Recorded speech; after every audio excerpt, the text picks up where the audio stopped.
Audio Jungle. Audio Jungle.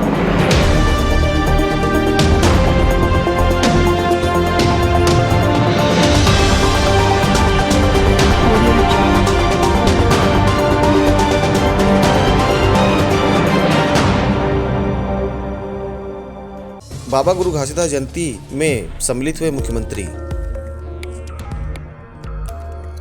Baba Guru Ghasidas ji ने हमें मन के एक समान का संदेश दिया है। यह संदेश सभी को एक समान समझना और इसके मुताबिक सत्य निष्ठा से कार्य करने का संदेश है। मुख्यमंत्री ने भिलाई में बाबा गुरु घासीदास जयंती पर आयोजित कार्यक्रम में सर्वप्रथम गुरु गद्दी जाकर बाबा जी की पूजा अर्चना की। तत्पश्चात समाज की महिलाओं द्वारा फूलों से बनाया गया रंगोली का भी अवलोकन किया एवं समाज की महिलाओं से भी मुलाकात की एवं उन्हें जयंती की शुभकामनाएं दी। मुख्यमंत्री ने आगे कहा कि हम बाबा के संदेशों का पालन कर रहे हैं और छत्तीसगढ़ के विकास के लिए कार्य कर रहे हैं।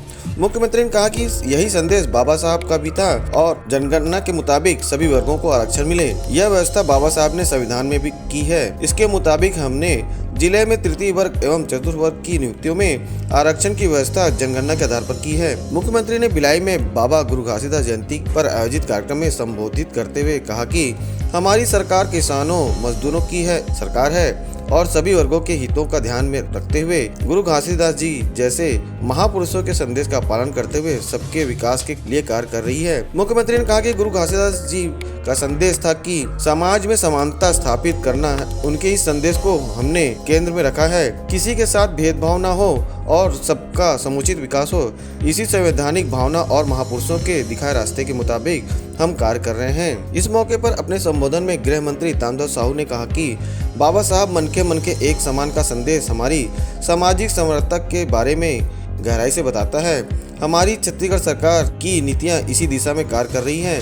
अपने संबोधन में नगरीय प्रशासन मंत्री डॉक्टर शिव कुमार डहरिया ने कहा कि बाबा गुरु घासीदास ने सत्य के पालन का संदेश दिया। उनका यह संदेश सबके लिए मार्गदर्शक है। इस मौके पर मुख्यमंत्री ने समाज के विभिन्न मांगों के लिए 1 करोड़ रुपए देने की घोषणा भी की। चलो, गुरु घासीदास जी की जयंती हर साल सतनाम भवन में मनाया जाता है भिलाई में, और इस साल भी बहुत ही हर्षोल्लास के साथ इसका आयोजन हुआ। आयोजक साथियों को बहुत बहुत बधाई। बड़ी संख्या में लोग आए। गुरु घासीदास जी का प्रभाव ही ऐसा है कि सैकड़ों साल बाद भी गुरु जी की जो अमर वाणी है वो हम सबको प्रेरित करती है कि सत्य रास्ते में चलना है। मन के एक समान की बात उन्होंने की। मानवता को जीवित रखने के लिए जो उन्होंने संदेश दिया है, आज भी वो सारे संदेश समसामयिक है। आज बल्कि ज़्यादा ज़रूरत है, क्योंकि आज जो घृणा और हिंसा का जो वातावरण है, ऐसे में गुरु जी का बाबा जी का जो संदेश है वो हम सब के लिए बहुत अनुकरणीय है। आरक्षण राजनीतिक का शिकार हो गया, राजभवन, भाजपा और कांग्रेस। देखिए, 2 दिसंबर से हमने आरक्षण का विधेयक विशेष सत्र बुला के पारित किया और राज्यपाल जी ने कहा मैं तत्काल हस्ताक्षर करूंगी, लेकिन 2 तारीख से भी निकल के आज 18 तारीख हो गया, लेकिन अभी तक के उसमें हस्ताक्षर नहीं हुआ है। ये बेहद दुर्भाग्यजनक है, क्योंकि इससे छात्र छात्राओं को नुकसान हो रहा है। इससे जितने वैकेंसी भर्ती होना है वो प्रभावित हो रहा है, और राज्यपाल जी को अधिकार है, वो जब तक चाहे अनंत काल तक के वो बिल को रोक सकती है या वापस कर सकती है। वो वापस भी नहीं कर रही है, और जो काम जो अधिकार क्षेत्र में नहीं है, जो क्वेरी कर रहे हैं, विभाग के अधिकारियों से प्रश्न पूछ रही है, जो क्या विभाग के अधिकारी विधानसभा से बड़ा हो गया है। विधानसभा ने जो प्रस्ताव पारित किया है उससे बड़ा कोई विभाग का अधिकारी नहीं हो सकता, और ये अधिकार क्षेत्र में नहीं राजभवन के, उसके बाहर जाके काम कर रहे हैं। बल्कि उनको जो काम करना है, या तो उसको लौटा दे, हस्ताक्षर करे, लौटा दे, या अनंत मैं बोल दे कि मैं इस बिल में हस्ताक्षर नहीं करूंगी। तो घुमा क्यों रहे हैं? राजनीति राजभवन से हो रहा है, और एक आत्म परिषद पर्ची जाता है, वही वो लिख के भेजती है। सर, अजय चंद्राकर यहाँ भिलाई पहुंचे हुए तो उन्होंने कांग्रेस कार्यकर्ताओं की तुलना किरणों से की है। वो उसके बयान पे मैं कोई प्रतिक्रिया नहीं दूंगा। प्रधानमंत्री के खिलाफ टिप्पणी करे कोई विदेश का व्यक्ति, ये बिल्कुल बर्दाश्त नहीं। इसको मुंह तोड़ जवाब दिया जाना चाहिए। हमारे देश के प्रधानमंत्री के बारे में कोई विदेशी व्यक्ति कैसे बोलेगा? उसको मैं कल भी मैं बोला हूँ कि बिल्कुल गलत है। मैं उसका विरोध करता हूँ, और ऐसे बयान के लिए उसे माफ़ी मांगना चाहिए उस देश के लोगों को। सर बीजेपी ने राहुल गांधी को जयचंद और गद्दार कहा है। कब बोल दिया यार? बस सुनिए ना, विषय यह है कि तवांग मामले में चीनी सेनाओं के द्वारा भारतीय सेनाओं को पीटने के मामले को लेकर उन्होंने कहा है कि इसको निष्कासित करना चाहिए राष्ट्रीय अध्यक्ष के माध्यम से। देखिए, सबसे पहली बात है, राहुल जी जो मुद्दे उठा रहे हैं लगातार, चाहे गलवान के मामले में है, चाहे डोकलाम के मामले में, भारतीय जनता पार्टी मौन क्यों है? सरकार मौन क्यों है? सरकार को जवाब देना चाहिए। मैं पार्टी की बात नहीं कर रहा हूँ, लेकिन वो सांसद हैं, और सांसद के हैसियत से जब डोकलाम की बात करते हैं तो प्रधानमंत्री या रक्षा मंत्री, विदेश मंत्री चुप क्यों हैं? उसका जवाब देना चाहिए। क्यों हमारे सीमा में चीनी सैनिक घुस आए हैं, इसके बारे में उनको बताना चाहिए। भगवान को लेकर भगवान को लेकर बॉलीवुड में जब चर्चाएं चल रही हैं, इस पे आप क्या रहते हैं? देखिए मुख्य रूप से ये है कि भारतीय जनता पार्टी इसी प्रकार के जो मुद्दे नहीं हैं जनता के, उसको सामने ला के लोगों को ध्रुवीकरण करते हैं। कोई व्यक्ति कोई रंग का कपड़ा पहन लेता है, उससे मान लो आप काले कपड़ा पहन के आए हैं तो क्या मेरा विरोध करने आए हैं आप? तो सब तो काले पहने हैं, 2-3 लोग तो मैं देख रहा हूँ, है ना। ये नीला पहन लिया है तो क्या वो अम्बेडकर राइट हो गया? क्या अम्बेडकर आबादी हो गए हैं? कोई सफ़ेद कपड़ा पहन ले तो सतामी थोड़ी हो जाएगा। लेकिन सवाल ये कि कपड़ा पहनना अलग चीज़ है, धारण करना अलग है। और धारण कौन करता है? मतलब अंगीकार कौन करता है?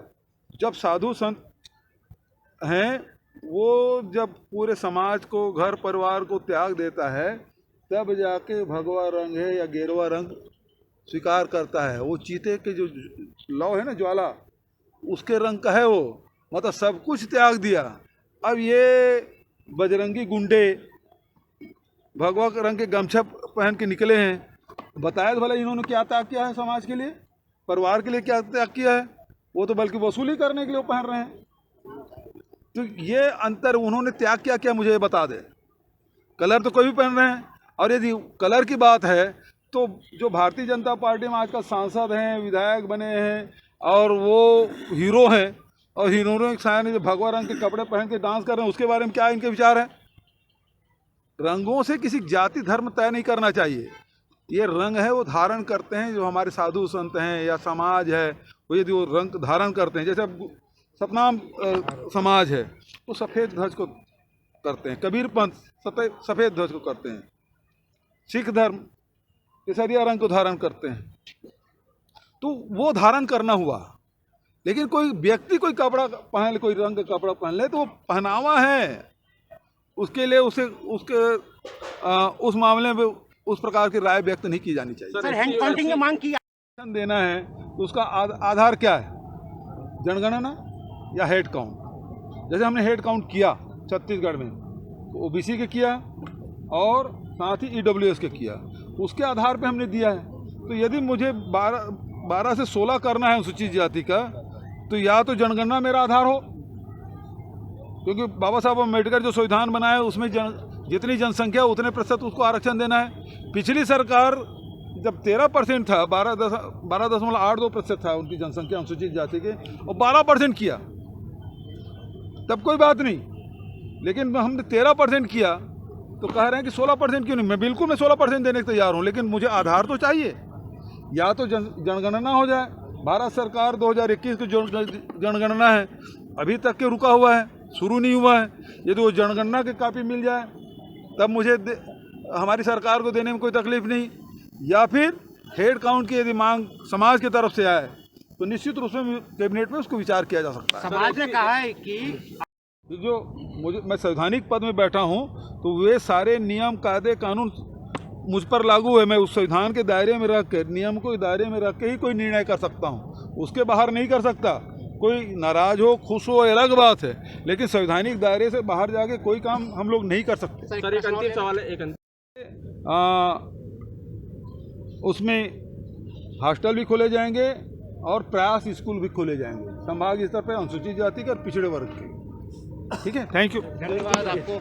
मैं श्रीकांत दास, कैमरामैन अमित के साथ, BKD news Bhilai. Audio Jungle.